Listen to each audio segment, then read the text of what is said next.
to give you an idea of the time. Thanks. And if it's okay with you guys, I'm going to ask individual questions, to each of you, because I framed the questions based on the submissions as I read them. So if that's okay, I'm going to do it that way. First thing to say is it's a very, very welcome report.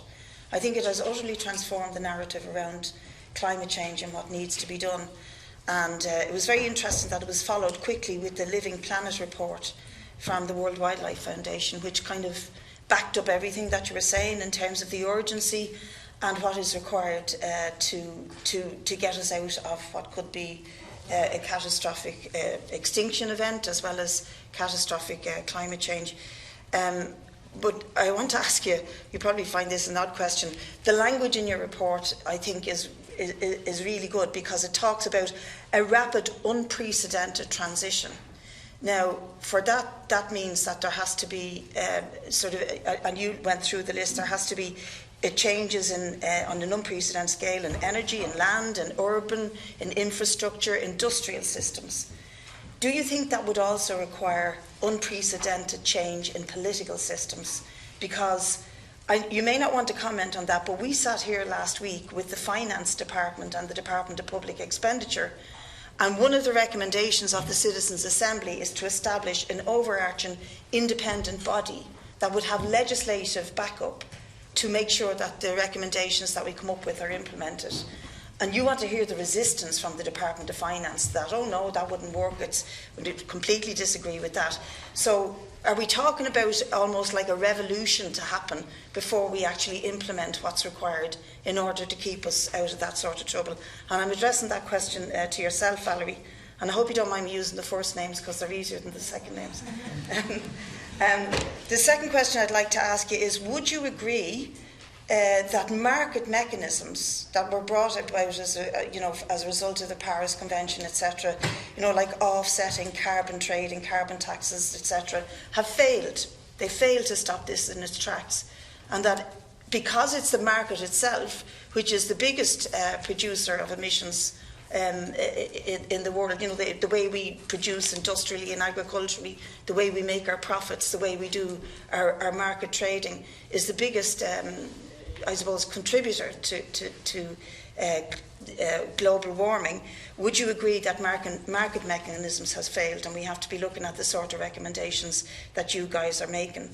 And I think the last question for you is, if you had a complete blank canvas, and this is a question that we were recommended to ask by the committee, and I think it's a very good one, for a national parliamentary system such as Ireland's, how would you recommend we progress? A blank canvas. And I suppose it's kind of related to my first question, but I think if you could talk about things like just transition, for example, for workers and communities, because that's a real challenge for us now with Bord-na-Móna closing down peat production. And do you believe that the European Union are doing enough to contribute to what is going on? We don't hear much from the European Parliament about legislating around this. Will I keep asking the questions? Or do you want to come in on those first, maybe? Yeah, I think so. Otherwise, there might be you mightn't get answers to some of them. Maybe just. I can try, and you can see that you are putting me outside of my comfort zone. In that the IPCC reports, they are policy relevant, but they have to be neutral. And you ask me to give advice or recommendation in a way. So I just want to make that clear. The first thing is about the political systems. And the changes that are needed to facilitate the transitions. And what's really interesting in our report, in the chapter called Chapter 4, Strengthening the Global Response, it looks at these systems transitions, integrating adaptation and mitigation, not separated. And then for each big option for adaptation or mitigation, it looks at 6 dimensions of feasibility. Geophysical, environmental, technological, economic, and socio-cultural, the notion of acceptability, and finally the institutional part. And this effort was based on scientific literature, and it helps identify where are the barriers. And for many options available today, barriers are on the institutional side. So what's really relevant is to identify where are the barriers. They are in many ways in how administrations operate in silos rather than having an integrative approach. So obviously there are options for thinking differently how political systems work in a way to facilitate the implementation of transitions where we see that they are feasible in terms of technology, they are feasible in terms of economy, but sometimes it's the governance that is not ready for making them deploy at the scale they could be deployed. The second point was about market mechanisms. It's really outside my own expertise area. I'm not sure I'm the right person to comment on that part, but clearly what is seen is that free markets without governance cannot help deploy solutions at the scale they are needed. And what's really important is governance. There is experience from various regions of the world showing that a number of tools are available, including carbon prices, but not only. And there are lessons learned from what works in many contexts, many different contexts for that. And I really share your point about the notion of just or fair or ethical transitions. Our report is very explicit on that in the framing chapter and in the last chapter on the sustainable development pathways. So it means for each choice, paying specific attention to those who are most exposed and vulnerable to climate change or to the policy response options and considering their interests up front. So it's reversing the power structure in a way to make sure that the policy decisions protect the most vulnerable people. So that's really a key ingredient, and there are many lessons learned from many other changes that if transitions are not designed to be just and fair, then their implementation will fail because of the public perception of not being involved in the decision-making or being disproportionately affected, especially for the poorest ones, by the decisions. I do other questions, I Deputy. have one for at least two for Sonia. Well, I think it's only one actually. It's kind of one big one, Sonia, but I'll try not to go on about it too long. You talk a lot in your submission about human-induced global warming. You repeat that phrase all the time. And I want to use this opportunity to ask you a direct question. It'll help us a lot as parliamentarians, because I have a bill before this committee that will hopefully finish up before the Parliament to end the exploration of all fossil fuels offshore, to end the issuing of licences for exploring for fossil fuels offshore. And it's meeting great opposition within, you can imagine, within the oil industry and vested interests.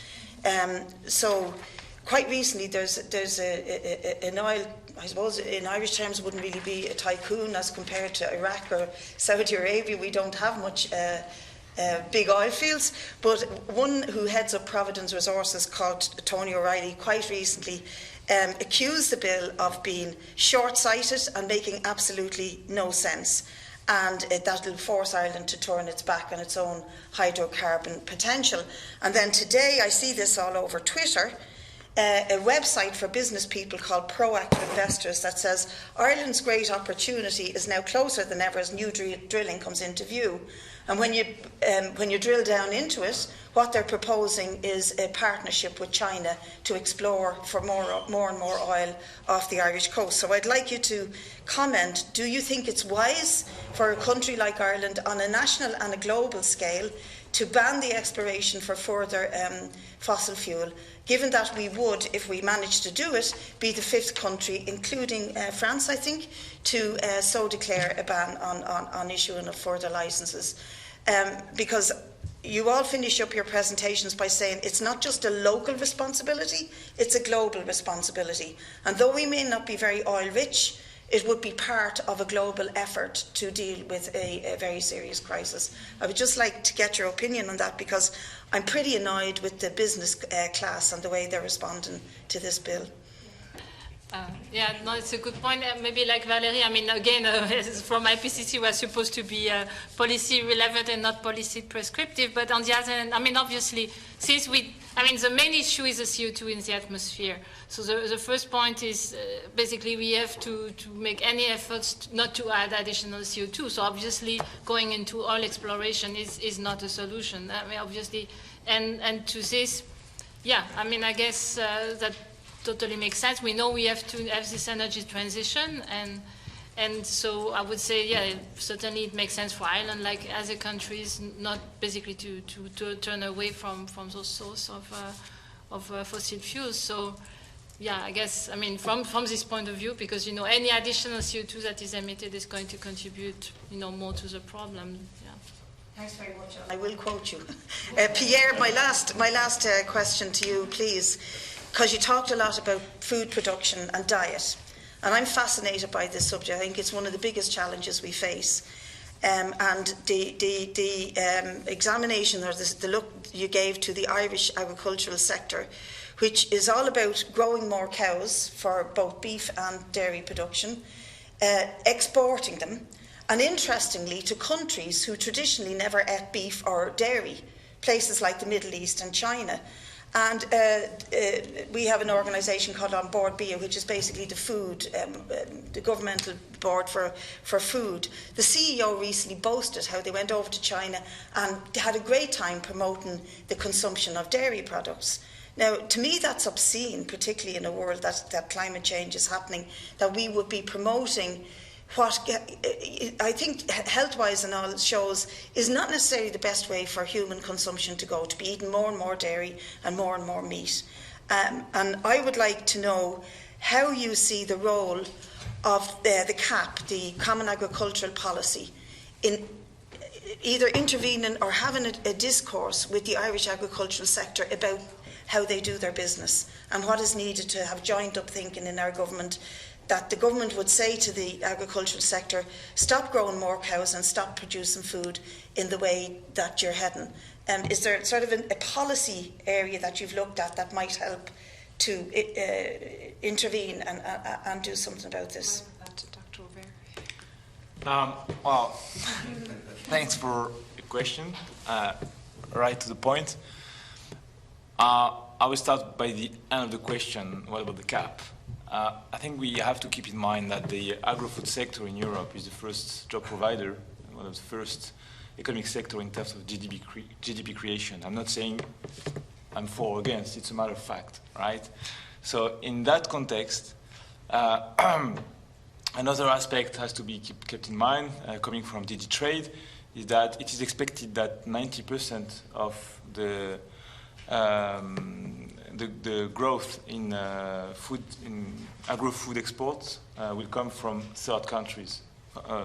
90% of the economic growth in the agri-food sector will come from exports in third countries, right? So at the moment, one of the key options at the DG Agri is to make sure that Europe will remain the top agro-food exporter in the world and will increase its market share worldwide on the products for the products for which we are the best placed. So Irish production for dairy and meat is seen as a production for which we have good competitive advantages.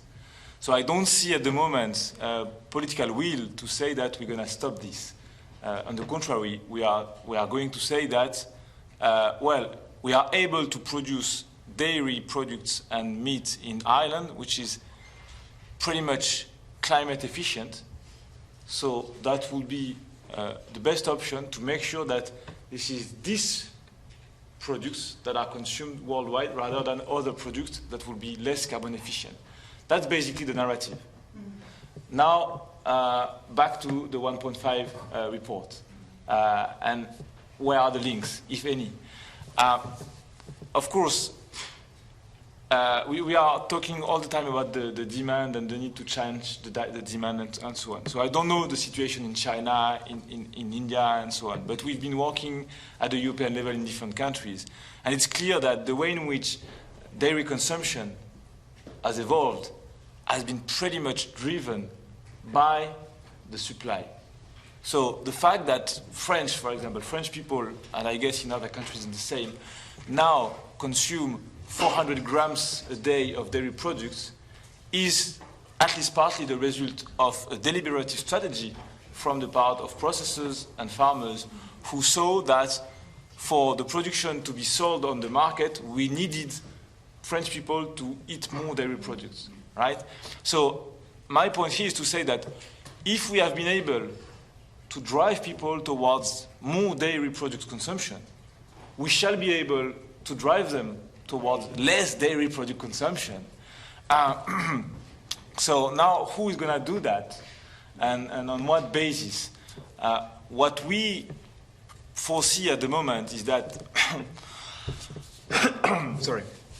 What we foresee at the moment is that there is some potential which still needs to be quantified in reducing the overall consumption and overall production at the EU level, while keeping farmers' incomes constant if we go for quality production and if we go for climate-friendly production.